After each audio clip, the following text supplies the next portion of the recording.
Le journal avec STM Transport Voyageurs, une nouvelle façon de voyager.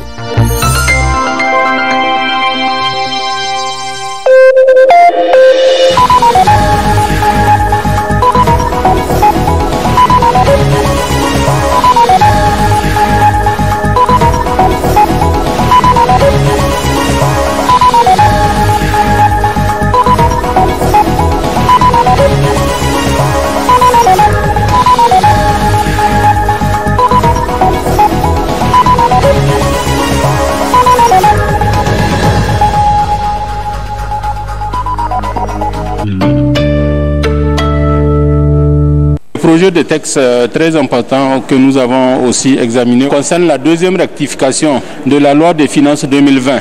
La première rectification qui a eu lieu au mois de juin a déjà porté le budget général de l'État de 2263 milliards à 2422 milliards. Et cette deuxième rectification a permis d'augmenter encore ce budget de près de 100 milliards pour le porter à 2514 milliards.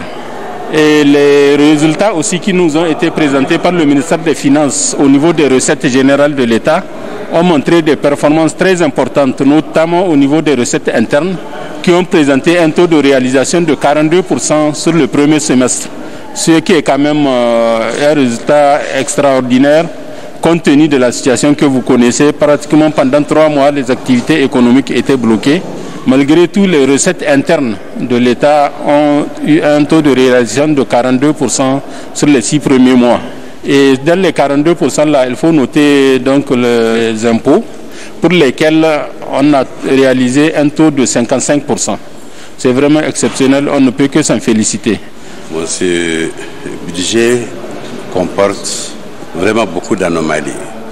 Je citerai par exemple la réduction ou l'annulation de plusieurs crédits, notamment dans les secteurs sociaux, dans le secteur de la santé, le secteur de l'éducation, le secteur de l'approvisionnement en eau potable. Par contre, la sécurité à elle seule du président de la République représente 46%. Vous voyez comment ce gouvernement-là est en train de gérer donc, les besoins du peuple nigérien, qu'ils méconnaissent. Ils disent qu'ils partent en profondeur dans le pays, mais en fait ils ne connaissent pas véritablement les véritables aspirations du peuple nigérien. Sinon, toute leur performance, c'est ériger des toboggans. Nous avons les inondations. Les Nigériens doivent être abrités. Mais ils font fi de tout cela. Ils ne font qu'à leur tête. Et ils continuent à endetter le Niger comme pas possible. C'est pourquoi nous avons demandé au ministre d'arrêter d'endetter le Niger, parce qu'à force d'endetter, finalement, on ne serait plus crédible, le Nigérien ne serait plus crédible à l'extérieur. Au lieu d'endetter, de continuer à endetter ce pays, il serait bon de faire pression de tous ces gens-là qui ont eu à détourner les fonds du ministère de la Défense nationale. Ils n'ont qu'à rembourser. Nous avons rejeté cette loi de finances rectificative parce que ça ne répond pas aux véritables aspirations du peuple nigérien.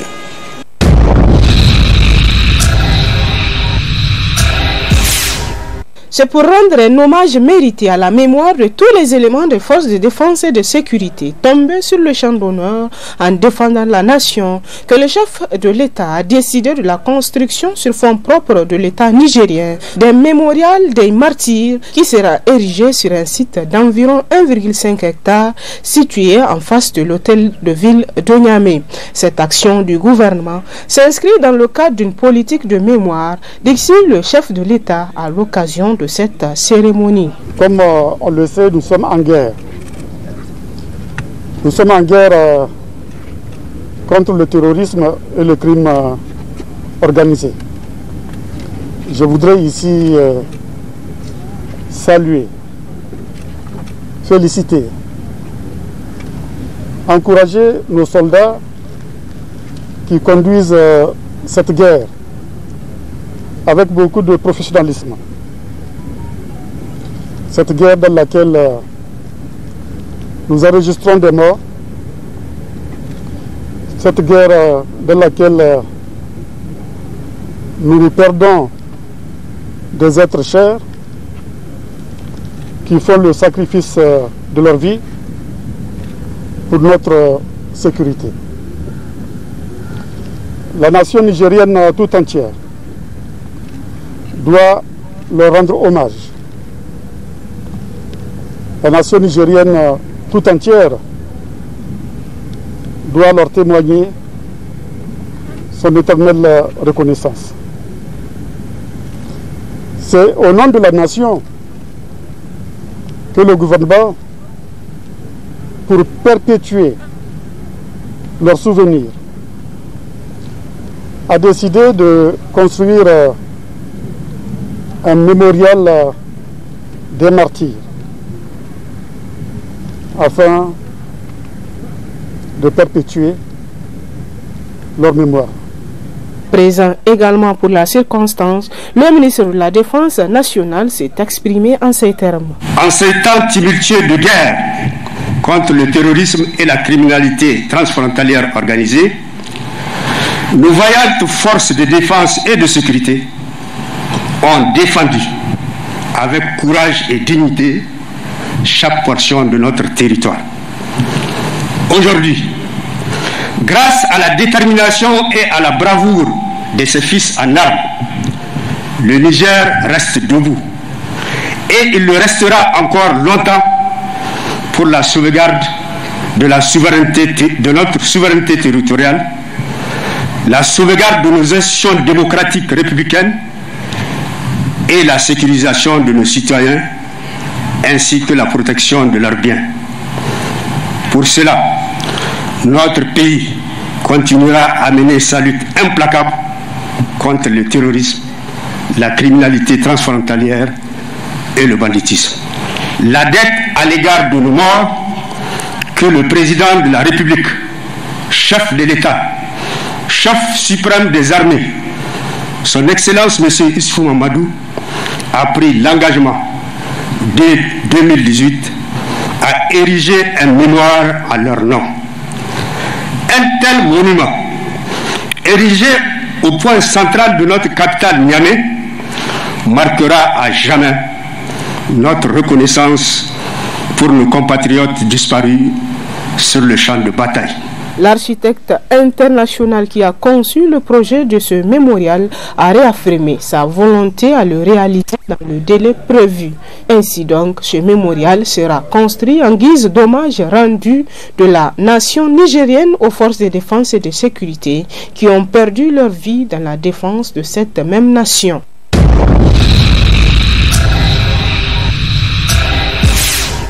Bâti sur une superficie de 22 700 mètres carrés, ce total de finances a été construit par la société turque Souma. C'est le financement de fonds propres de l'État à un coût global de 25 milliards de francs CFA sur 20 mois. Un immeuble de 16 étages, 600 bureaux, 10 salles de réunion, un data center ou centre de collecte de données, 3 salles de machines, une salle d'archives, une salle pilote et un parking de plus de 200 véhicules pour ne citer que cela. La réalisation de cette infrastructure est le fruit de la détermination du président de la République Alaji Issoufou Mahamadou. Dans son discours de bienvenue, le gouverneur de la région de Niamey, Issaka Hassan Karanta, s'est dit très satisfait de la réalisation de ce total de finances, qui est désormais un cadre moderne de travail. Pour ce dernier, cet engagement du président de la République et la concrétisation de la dynamique de son programme de la modernisation et d'envellissement de la ville de Niamey a-t-il martelé. Jour pour jour, nous voilà ce matin du jeudi 15 octobre 2020 devant cet immense édifice, un des plus hauts toits de notre capitale, fruit de votre détermination avérée de faire de Niamey une des villes les plus coquettes et les plus attirantes de notre continent. Et cette métamorphose dynamique et positive de notre capitale restera dans la mémoire collective et individuelle des Nigériens, l'œuvre du grand bâtisseur que vous êtes. Les agents du ministère des Finances seront à partir de demain dans un environnement moderne leur permettant de donner encore plus de résultats pour la mobilisation des ressources nécessaires au développement de notre cher pays, le Niger. Le représentant de la société Souma est revenu sur la qualité du partenariat entre sa société et le gouvernement, notamment dans le cadre de la réalisation de plusieurs projets malgré la situation sanitaire du moment.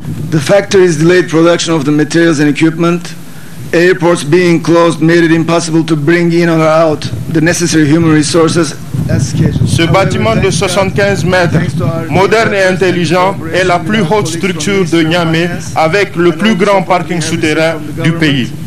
Il accueillera l'honorable ministre et 650 employés distingués du ministère des Finances, avec des installations ultra-modernes, dont une bibliothèque, une salle de conférence multifonctionnelle, un cafétéria, des salles de prière et une salle de sport. Je tiens à exprimer ma gratitude à son Excellence, Monsieur le Président Issouf Mahamadou, ainsi qu'au gouvernement du Niger, pour leur confiance en notre entreprise et le soutien qu'ils nous ont apporté dans la réalisation de nos projets.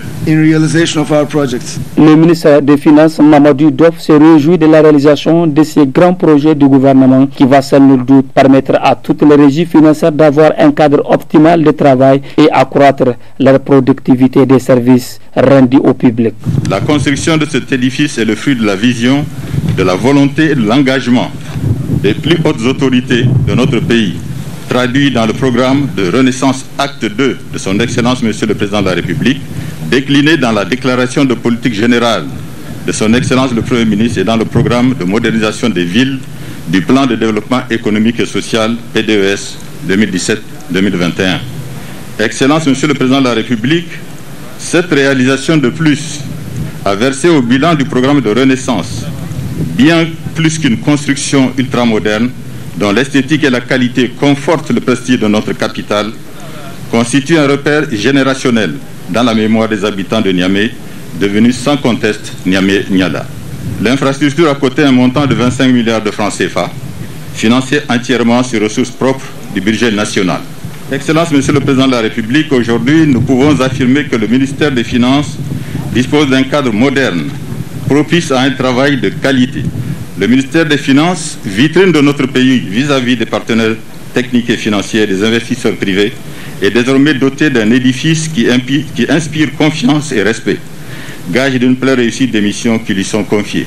Après la coupure des rivans, le président de la République, Alaji Issoufou Mahamadou, a profité de l'occasion pour visiter ce nouveau cadre de travail des agents du ministère des Finances dans les différents bureaux des salles de réunion. Pour rappel, cette réalisation est la suite logique du programme de la Renaissance Acte 2 qui s'inscrit dans le cadre de la modernisation de nos villes, notamment la ville de Niamey, à travers le programme Niamey-Niala ou Niamey-la-Coquette.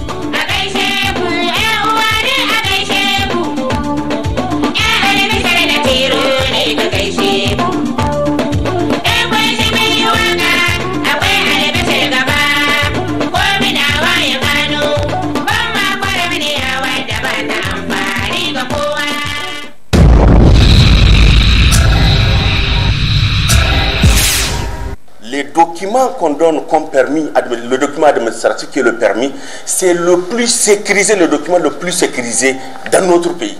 Et le président ou, je ne sais pas, le leader d'une organisation internationale nous a dit, il y a une semaine de cela, que c'est le document le plus fiable, le plus sécurisé en Afrique. Là, je dois citer même l'ambassadeur de la Chine qui a rendu visite ici, qui disait, ce permis-là, ce document est plus sécurisé et plus fiable que le permis de la Chine. En termes de qualité, en termes de fiabilité, en termes d'une première base de données pour la première fois dans ce domaine, il y aura une base de données fiable. Et le document, il est infalsifiable. Et c'est un document internationalement. Moi, j'ai conduit avec ce même document en Europe.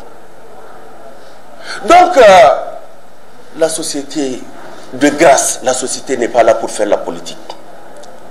La société n'a pas vocation de faire la politique ou de se mêler à la politique nigérienne. Non. La société a une mission.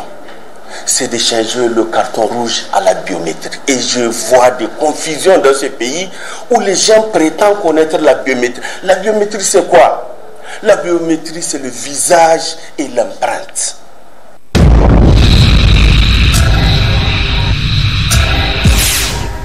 C'est dans un paysage très concurrentiel dans le domaine du transfert d'argent au Niger que la toute nouvelle agence dénommée Amana Transfert d'argent fait son apparition. Ainsi, pour se distinguer des autres compagnies de transfert déjà existantes, Amana Transfert d'argent propose à sa clientèle une innovation dans le domaine des transferts. L'innovation que nous avons apportée, c'est le fait qu'aujourd'hui, les clients peuvent en réalité localiser un point de vente à partir de chez lui à travers une application qui lui indique notre agence la plus proche de lui. Il suffit simplement en réalité qu'il télécharge l'application et il pourra se connecter. Et s'il a activé la localisation géographique, l'application va lui indiquer l'agence la plus proche. Donc il gagne en temps, il gagne en énergie. Et ça, c'est quelque chose qui est nouveau. En dehors de ça, on est en train de vouloir faire d'autres innovations que nous allons en réalité vous présenter dès que l'occasion sera.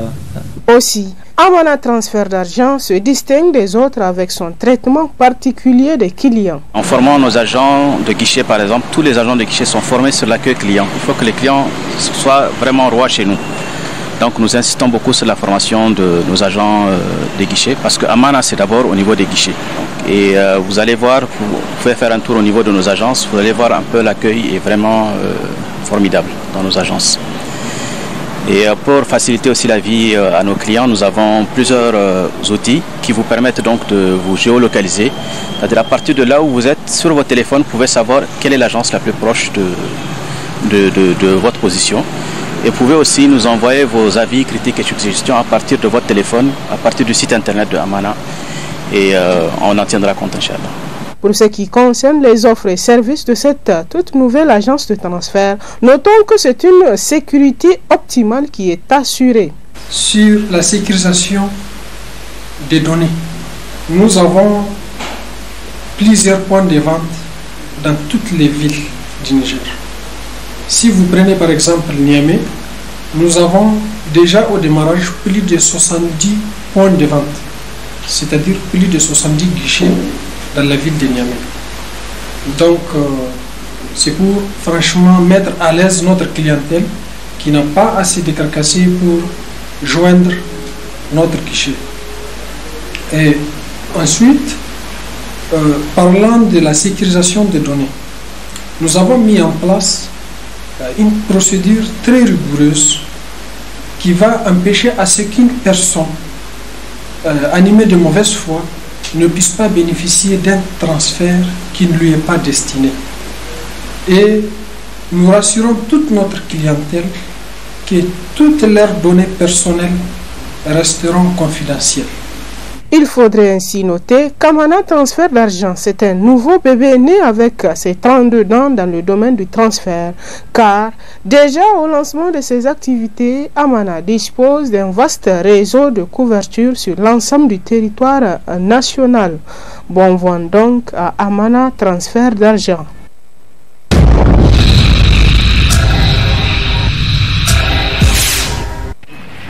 Depuis le début de cette pandémie, à 10 jours au lendemain, a bouleversé nous.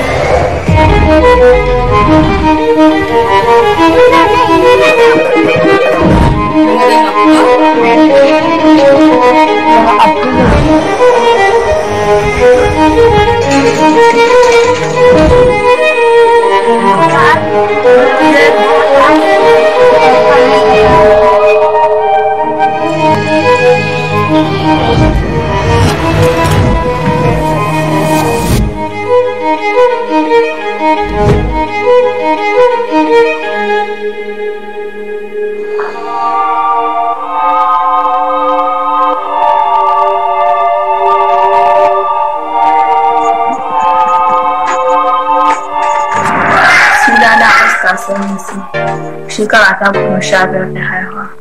Muna zaune a garin Maradi. Bana gabatar muku da 'yan gidan da ku da wanga su ne mahaifina, sunan su Sanusi. Sannan sai ga mahaifiyata, sunan su Hadiza, sana'ar su ita ce ɗinki. Nan waka unguwar wuri ɗaya ne ya burge ni inda muke. Ga wurin da muke yin wasa ni ne tare da abokai na an jama'a.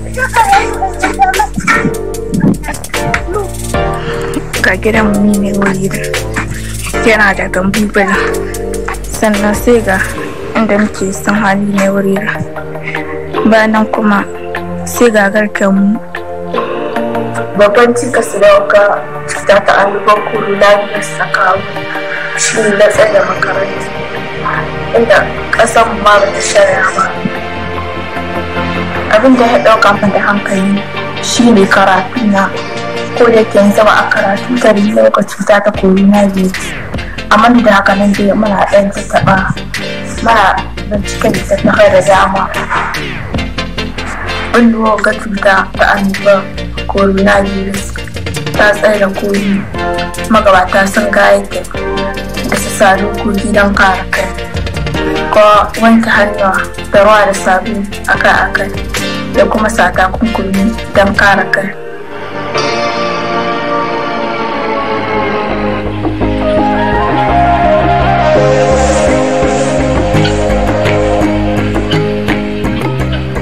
Depuis la fermeture des établissements scolaires publics et privés, nous les jeunes, nous sommes dans une situation très difficile. Mais j'apprends aussi mes cours à travers l'internet, sur le téléphone portable. À l'école, j'avais beaucoup de choses qui me manquent aujourd'hui. L'environnement, la compétition pour avoir la première place, l'explication des enseignants. En ce qui concerne la déscolarisation, Covid-19, si je peux le dire, pouvait avoir un impact négatif car le programme de cette année n'a pas été exécuté dans les temps. Personnellement, dans ma communauté, je connais plusieurs filles ayant été déscolarisées. Non pas parce qu'elles ne sont pas intelligentes, mais par la mauvaise exécution des programmes scolaires. Ce qui va les conduire à être données très tôt en mariage. Pour une d'entre elles, à l'âge de 16 ans, voire même pour d'autres.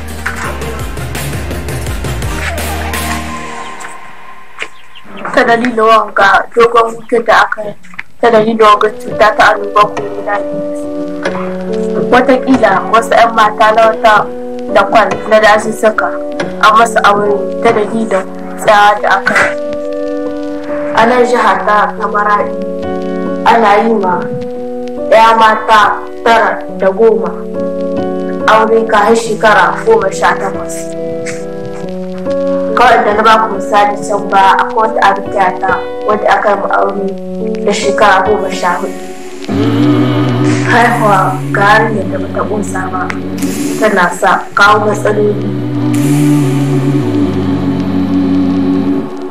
Ma ka rike da burin an gana aure ba na kammala karatu na gama komi nan da ina shekara 25 ina so in gana aure don in samu iyali kuma inda babana suke sela su ma su samu jikoki. Fata na shi ne nan da shekara 20 a bar wa ya auren gaugawa ko kuma na dole kuma a raka barin ɗaya su karatu musamman ma ɗaya mata don su kawo ci gaba mai ɗorewa don su taimaka al'umma. Il est important que les filles aient les mêmes chances que les garçons. Nous avons les mêmes droits et nous avons notre manière de voir les choses et de faire les choses complémentaires et qui vont contribuer à construire le monde. Chaque fille a un potentiel. Il suffit seulement de nous faire confiance et nous laisser un espace pour réaliser. Je rêve que toutes les filles vont à l'école pour survivre leur scolarité dans un environnement sans violence, sans harcèlement. Battons pour nos droits et amenons le changement que nous voulons voir. Ne soyons pas spectateurs, mais plutôt acteurs de notre destin. Ba na fata a ce lokacin da ta sake karuwa cikin ƙasar don saboda karatun da muke da samu wuce aji na gaba ba ni fatan a ce yana kada su ɗauka ta nan kuma da an sake koma a ce in sake yin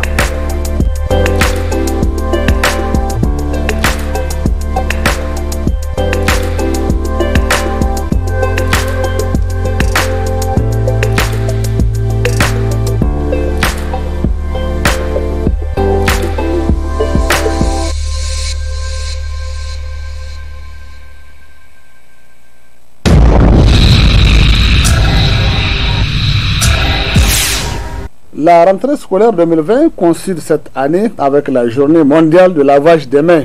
C'est ainsi que élèves, enseignants et autorités se sont donné rendez-vous au CEG 14 de Niamey pour non seulement lancer l'année scolaire, mais également procéder à la mise en place du dispositif de lavage de mains tout en insistant sur les notions d'hygiène et d'assainissement.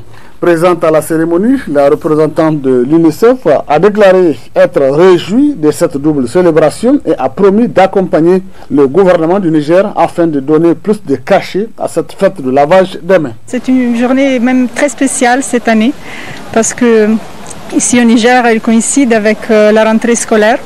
Donc comme nous pouvons le voir, nous avons accompagné les gouvernements pour que la rentrée scolaire cette année soit une rentrée scolaire dans les signes de lavage de mains pour que les dispositifs de lavage de mains deviennent une partie intégrale des services offerts au sein de l'école, bien sûr dans le cadre de la prévention du Covid, mais comme nous le savons, le lavage de mains c'est l'un des plus importants moyens de protéger la santé des enfants et donc c'est important que les écoles en soient fournies et nous sommes aussi très content de voir tous les efforts qui sont en train d'être déployés pour que dans cette année très spéciale et dramatique pour beaucoup de notre planète, le Niger est en train de faire vraiment un effort pour que la rentrée scolaire soit sûre pour les enfants. Pour le ministre de l'Éducation, Daouda Malam Marté, les notions de lavage des mains doivent désormais entrer dans les habitudes de tous les jours, surtout en ce temps de coronavirus. La propriété doit commencer d'abord à l'école avant d'aller à la maison. Et la particularité de cette année, avec mon ami et collègue du ministère de l'Hydraulique, nous avons pris toutes les dispositions pour que chaque enfant qui rentre à l'école puisse pour se laver les mains avant de se retrouver en situation de classe. C'est une année qui est particulière et je demande à tous les enseignants, tous les parents d'élèves et à tous les élèves de s'approprier de cette année pour que nous fassions une bonne année scolaire, calme et faire en sorte que la réussite soit à l'ordre du jour. Après donc 2 reports, les élèves reprennent le chemin de classe. Des reports liés dans un premier temps à la pandémie de la Covid-19 et dans un second aux inondations ayant occasionné le relogement des sinistrés dans les écoles.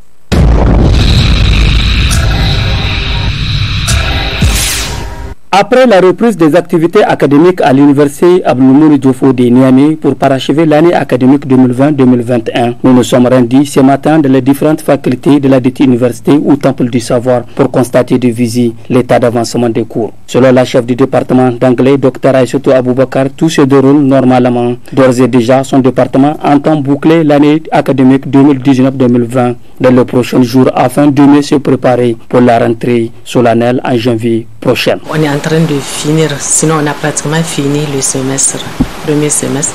Maintenant on entame avec le second semestre. Et là on a jusqu'au 15 octobre pour tout boucler avec le semestre. Et là vraiment je peux assurer que chez nous tout est fin prêt. J'ai rencontré c'est particulièrement avec le nombre croissant des étudiants.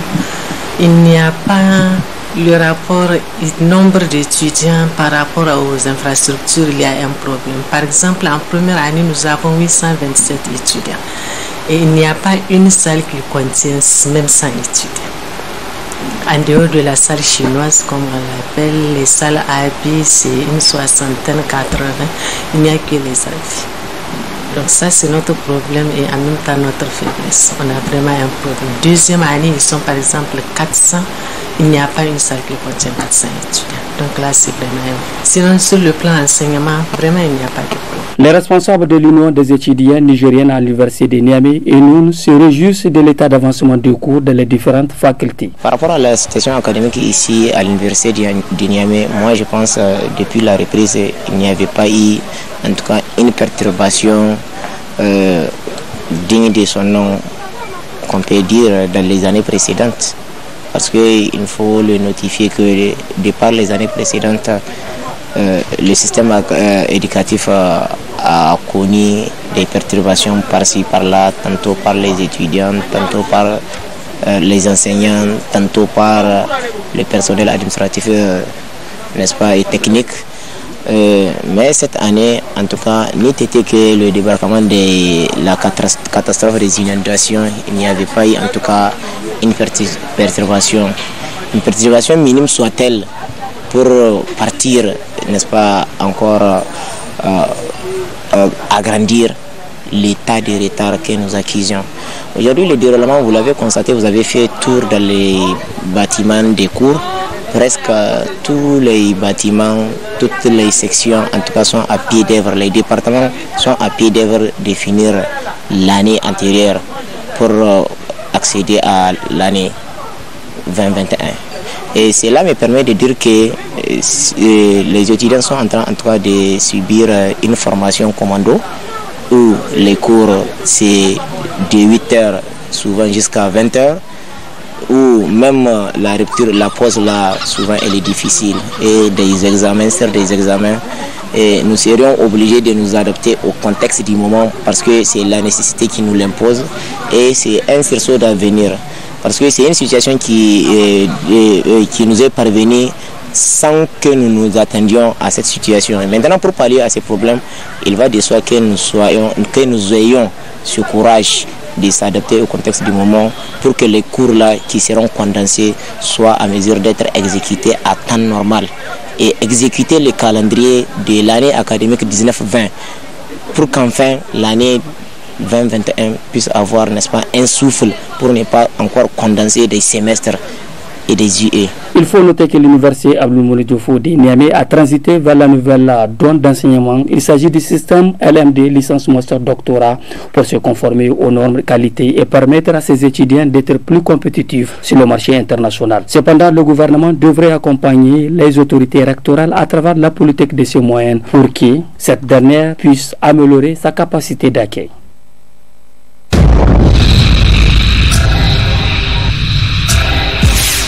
Le 12 octobre, c'est la journée mondiale du cinéma africain et c'est important qu'on fête cette journée d'abord parce que c'est une fête, le cinéma, et c'est important que symboliquement on commémore cette journée, qui est une date anniversaire de la création de la FEPACI en 1970.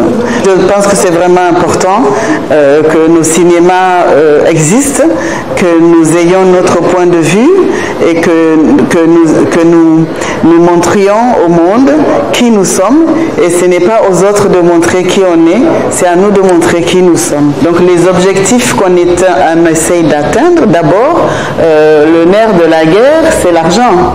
Un film coûte très cher. Et c'est le seul art d'ailleurs qu'on achète avant de voir, parce que le film, il faut de l'argent avant le tournage. Donc la FEPACI travaille aussi bien au Niger qu'au niveau de l'Union africaine pour qu'on crée un fonds pour le cinéma. La FEPACI nous regroupe, c'est à l'intérieur de la FEPACI qu'on deviendra beaucoup plus fort au niveau continental. C'est ça le rôle des associations pour booster aussi la FEPACI avec retour sur investissement. Il faudrait qu'on arrive, nous autres, en tant que professionnels, à expliquer un peu notre métier pour qu'on puisse vivre quand même.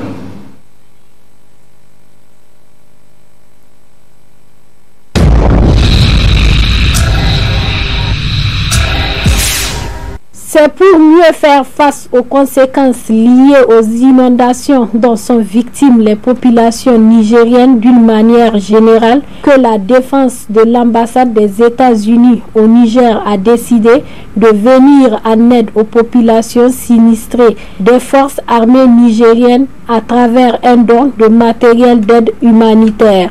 Aujourd'hui, par l'intermédiaire des bureaux de la coopération militaire et de l'élément d'appui civilo-militaire de l'ambassade, le département de la défense des États-Unis verse $35 000 en matériel d'aide humanitaire aux familles des forces armées nigériennes touchées par les inondations. Le représentant des forces armées sinistrées, en réceptionnant ce don, a vivement remercié le généreux donateur. Nos sincères remerciements au généreux donateur qui n'est pas son premier geste. Monsieur le colonel, attaché de défense de l'ambassade des États-Unis, à travers ce don, nous avons remarqué que vous aviez visé des objectifs très importants au-delà de l'impact des inondations tenant à atténuer, ne serait-ce qu'un temps soit peu, des impacts négatifs, notamment sanitaires du moment. Je vais parler là en partant de la composition de ce don des matériels et consommables, utiles premièrement pour le renforcement des mesures barrières dans le cadre de la lutte contre la pandémie du Covid-19, les maladies d'origine hydrique, et deuxièmement pour la prévention du paludisme qui évolue actuellement sous un mode épidémique en cette fin de saison pluvieuse. Monsieur le colonel, soyez rassurés que ce don parviendra aux bénéficiaires qui en feront, nous en sommes convaincus, un très bon usage. Nous vous prions une fois de plus de transmettre nos sincères remerciements à votre structure Civil Military Support Elements Niger, au nom de la hiérarchie militaire dont relèvent les victimes et au nom du directeur du service central des armées pour ce don d'une valeur conséquente de $35 000 comme vous veniez de le dire. Il faudra noter que ce don de l'ambassade des États-Unis vient à un moment fort opportun car il permettra à ces familles de lutter contre certaines maladies du moment, notamment le paludisme et aussi la Covid-19.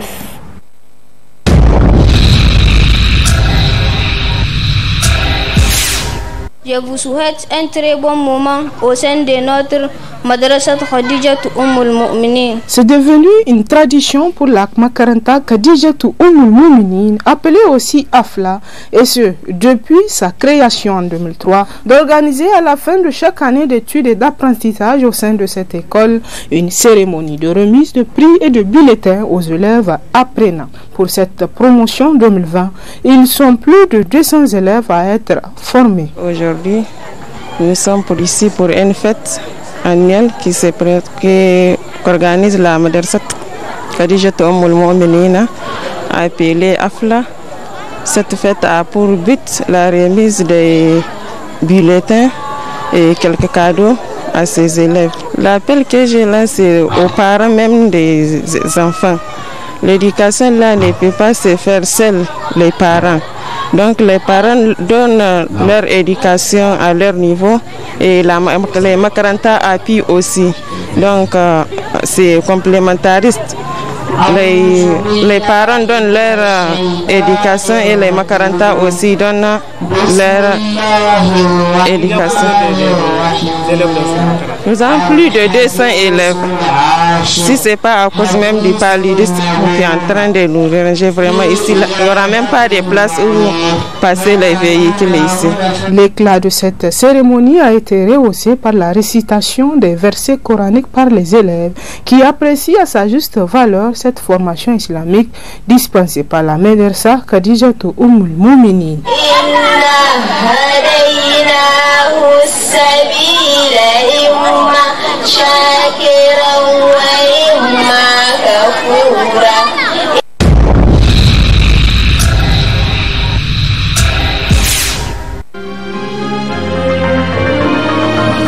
Hama Amadou et la CAP 2021, rattrapés par leur mirage, a constitué un des titres du journal La Roue de l'Histoire qui nous rapporte que, depuis sa dernière descente sur le terrain, qu'il a conduit à Maradi le 4 octobre 2020, M. Hama Amadou, autorité morale du Modern Faloumana, s'est éclipsé des radars. Certaines sources indiquent qu'il s'est encore envolé pour l'extérieur. Où est passé Hama Amadou, s'interrogent les observateurs de la scène politique nigérienne. Lui qui a pourtant pris goût ces derniers jours au bain de foule, comme l'a attesté sa brève participation au congrès du Modern Faloumana le 19 septembre 2020 à Dosso et le 3 octobre 2020 à Terra et à Maradi. Le lendemain, s'est subitement tu. Un silence perçu selon le journal au sein de l'opinion comme un signe de déception pour lui qui espérait un chaos avant les élections de décembre 2020. Après avoir tout essayé, y compris des discours haineux bannis par le code électoral et les lois de la République sans y être suivi, Hama Amadou a peut-être compris qu'il n'emportera personne dans sa trajectoire déclinante, écrit toujours le confrère. Pour d'autres observateurs, ce silence de cimetière pourrait être un temps de médiation pour l'autorité morale et candidat investi du Modern Faloumana à l'élection présidentielle du 27 décembre 2020. D'autres estiment aussi que si l'intéressé marque une pause, c'est peut-être qu'il continue à méditer sur la surprise qui lui a été réservée lors de sa visite chez le cheikh de Kyoto.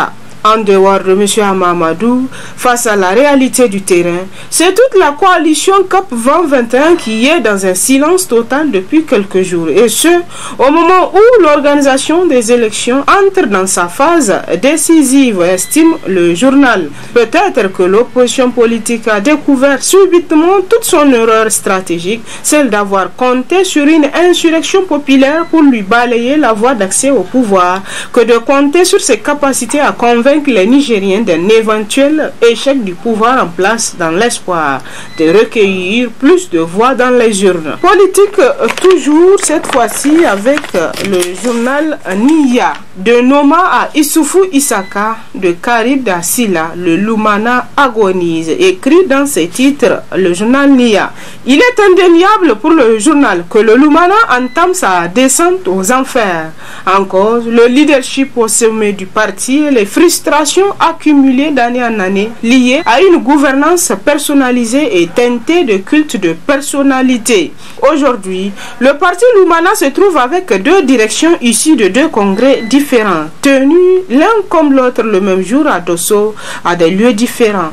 Les deux congrès antagoniques ont déposé chacun ses conclusions au ministère en charge de l'Intérieur, qui doit valider ou rejeter. Le journal nous apprend que le moins qu'on puisse dire est que Noma Oumarou n'est pas un épiphénomène, quoique les lieutenants de Hama Amadou tentent de minimiser ses effets. C'est la tache noire sur les habits immaculés de Lumana, écrit le journal, pour qui c'est lui qui a lancé la première pierre de l'intifada à Lumana. Il venait de tenir son congrès devant un huissier qui a constaté que le quorum est bel et bien atteint. Il avait satisfait peu avant la tenue du congrès une des exigences des statuts du parti à laquelle ont fait recours ses adversaires, à savoir la conférence nationale du parti. Son congrès était enclavé de bout en bout par le droit et la légalité. L'on imagine mal comment le ministère de l'Intérieur va rejeter les conclusions de ce congrès.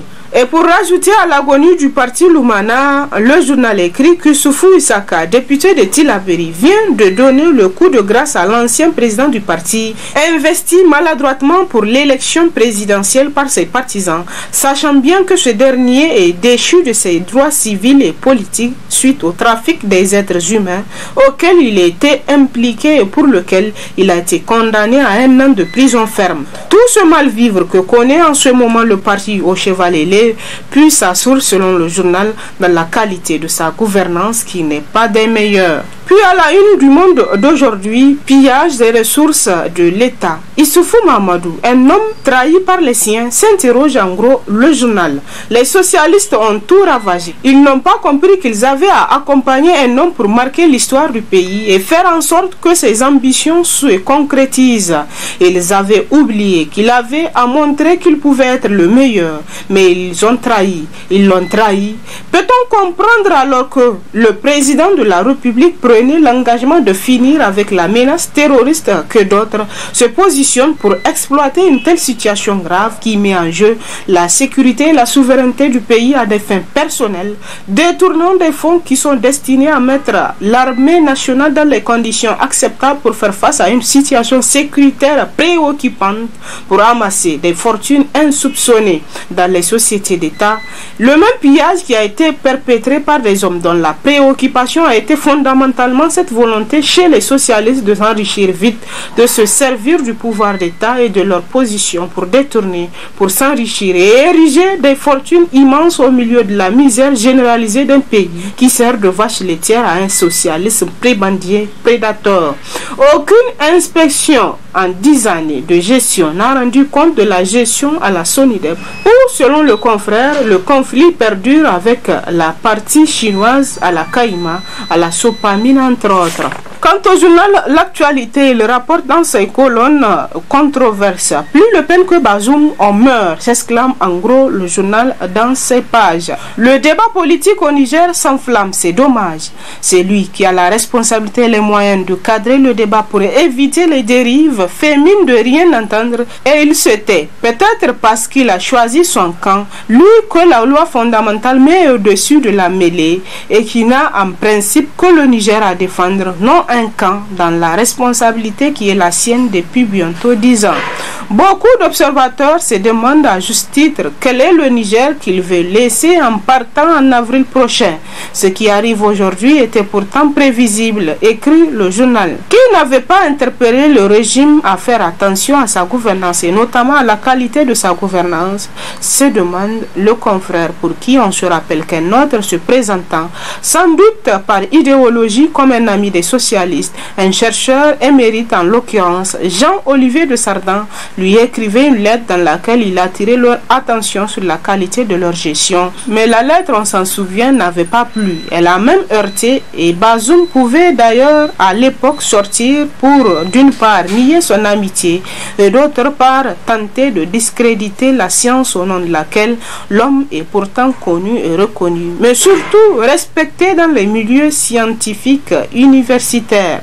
Le journal L'Expression, lui, nous rapporte cette semaine le point de presse du directeur par intérim de Harun Printing, Ibrahim Bana, pris dans son propre siège, s'exclame anglo le confrère. Il vous souviendra que l'activiste politique Ibrahim Bana avait porté plainte contre X pour népotisme par rapport à l'édition du permis biométrique au Niger. Le mercredi 14 octobre 2020, le directeur par intérim de la société Harun Printing, Siraj Issa, a animé dans les locaux de la dite société un point de presse pour relater les faits et rétablir la vérité. Et rien que la vérité par rapport à cette rocambolesque affaire qui défraie actuellement la chronique au Niger. Quelques jours après, ce même Ibrahim Bana porte encore plainte, cette fois-ci contre la société Harun Printing pour tentative de corruption envers sa personne pour un montant d'1 million de francs CFA, nous apprend toujours le journal, pour qui c'est ce qui tout naturellement a poussé les responsables de Harun Printing de sortir au grand jour pour édifier l'opinion nationale et internationale. Au cours de ce point de presse, Siraj Issa a dit le contraire. Pour lui, c'est bel et bien Ibrahim Bana qui, par un intermédiaire que lui-même a désigné pour venir négocier avec le directeur général de la société Harun Printing jusqu'à la hauteur d'un montant de 2 milliards de francs CFA. Pour le directeur par intérim Siraj Issa, c'est ridicule et absurde l'attitude de ces derniers. Et c'est même une honte et c'est vraiment scandaleux, nous apprend toujours le confrère, qui ajoute que nous détenons des preuves, notamment des audios et des messages de Ibrahim Bana, des audios où il disait: je suis devant le bureau du procureur du tribunal de grande instance hors classe de Niamey pour effectivement retirer ma plainte, mais jusqu'à présent j'ai pas vu l'intermédiaire pour récupérer les 2 millions. L'actualité à travers les journaux cette semaine, c'est aussi la situation épidémiologique du paludisme au Niger. Le journal Le Temps rapporte dans ses titres que 24 districts sanitaires sur les 72 sont en épidémie. Au Niger, l'année 2020 est marquée par une augmentation des cas de paludisme suite à une pluviométrie exceptionnelle qui a occasionné des inondations, la stagnation des eaux et la prolifération des moustiques, vecteurs de paludisme. Du 1er janvier au 7 octobre 2020, selon les statistiques sanitaires rapportées par la Direction de la surveillance et riposte aux épidémies, à travers les déclarations obligatoires hebdomadaires de formation sanitaire, 2 449 859 cas de paludisme ont été confirmés avec 2449 décès, comparativement à l'année 2019 qui a enregistré 1 884 477 cas avec 1929 décès. À ce jour, le journal écrit donc que 24 districts sanitaires sur les 72 sont en épidémie. On observe une augmentation de 30% des cas de paludisme et 570 décès de plus par rapport à 2019. Cette augmentation de cas varie selon le confrère de 11% de la région de Tillabéri à 75% dans la région d'Agadez. Quant au taux de létalité, il est sensiblement égal à celui enregistré en 2019 pour la même période, 0,1%. Il est de 0,2% dans la région d'Agadez. Et pour finir, parlons éducation. Le Nouveau Républicain rapporte le 13e congrès statutaire des scolaires à Bermo, région de Maradi. L'USN égare sa fadeur de source, écrit en gros dans ses titres le journal. C'est dans la douleur et le mécontentement des délégations, l'amertume, la désolation, la division, mais aussi et surtout sous les directives de certaines formations politiques que se sont ouverts le jeudi 7 octobre 2020 les travaux du 13e congrès statutaire de la désunion des scolaires, de l'Union des scolaires nigériens USN à Bermo dans le département de Dakoro, région de Maradi. Lesquels travaux ont malheureusement été émaillés par des violences interposées entre les éléments de la commission d'ordre et des affaires sociales de certaines sections et ceux du comité directeur sortant, nous apprend toujours le confrère. Aussitôt informé, le maire de Bermo avait très vite averti ses supérieurs et les éléments des forces de l'ordre qui ont promptement intervenu et procédé à la fouille, à l'interpellation et à l'arrestation de certains participants munis d'armes blanches de toutes sortes. Selon les informations parvenues au journal, ces armes blanches sont composées entre autres des manchettes, des arcs-en-ciel, des gourdins, des lance-pierres ainsi que des flèches qu'utilisent généralement les coupeurs de route pour faire mal aux paisibles citoyens. Le journal conclut ainsi qu'à l'épreuve des assises du 13e congrès statutaire, l'USN n'est visiblement plus digne d'une structure douée à la défense des intérêts matériels et moraux de ses militants, compte tenu de la négligence, de la cupidité et de la délinquance qui l'anime ces dernières années. Pour ce faire, le journal pense qu'un réveil objectif des militants et militantes s'impose. Et c'est l'essentiel de l'actualité à travers les journaux cette semaine. Très bonne lecture et à la semaine prochaine, Inch'Allah.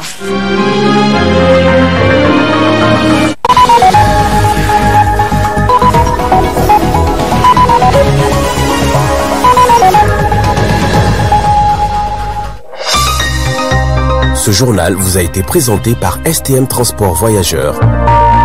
Une nouvelle façon de voyager.